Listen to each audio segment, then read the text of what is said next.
Hello and welcome to all the men and women of the West. I'm Joe, and today's discussion on world building will be the answer to a question I was asked recently: how to make a more unique character for fantasy. Now, in fantasy, the idea is that the flaws and virtues of your characters are heightened. They are put on steroids.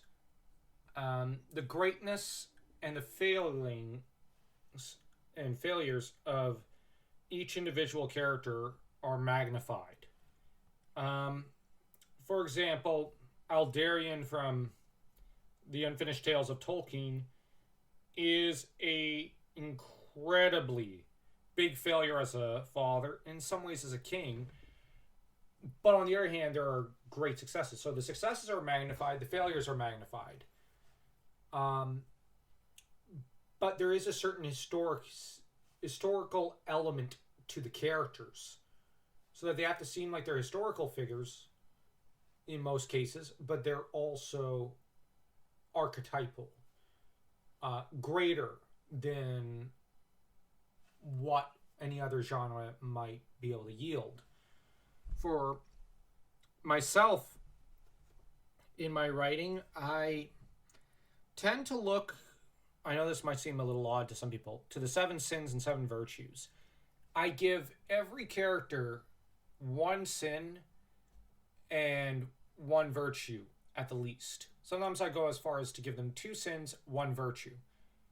And it doesn't have to be the seven Catholic or Christian sins and the seven Christian virtues. I just simply look at various other ideas for sins and various ideas of virtue, like honor and valor.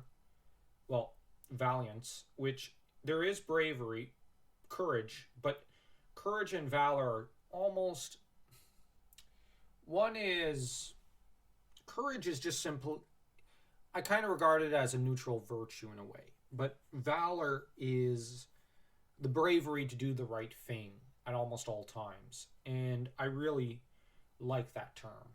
And I would encourage any writers to who want to do fantasy to look to Wikipedia's Seven Sins and Seven Virtues pages, because they are very informative and very, very helpful when building characters.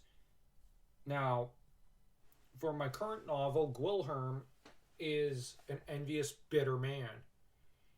You have, in turn, the character of Leon. He suffers from lust as one major sin of his, but a virtue of his is a certain amount of good sense at times. Those good sense is often overwhelmed by lust and just total indifference towards the world around him. Now, he may be very knowledgeable, but he's not very smart in some ways. His brother is very lawful, but is cruel and harsh and cold and distant.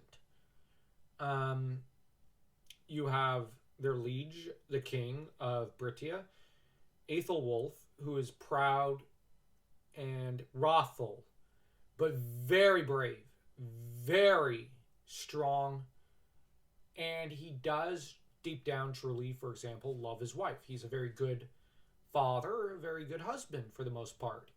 He's just not very nice to anyone else. So, but he is a great king. He's an incredible king. And you have, well, he's inspired by Aethelstan, the founder of England. So there's something to be said there. Like, I recommend for fantasy nerds, if you want to do a full fantasy world, look to history to a large extent.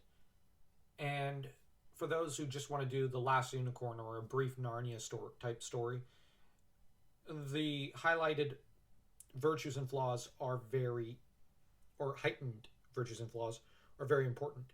Never forget that archetypes are also very important. Now, in recent years, people have been wanting to lean away from archetypes. Don't. Lean in. If you lean away from archetypes, your story won't be as transcendent, won't be as great, as grand as what it should be.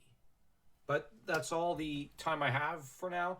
Don't forget to like, comment, share, and subscribe. And if you enjoy fantasy fiction, also go take a look at my Fantasy Corner channel and like, comment, share, and subscribe over there. Any number of the videos if you like them, especially if you're into Tolkien, Dragonlance, Suikoden. We got a lot of content there, and we have a lot of plans for more content in the coming, well, months. So until next time.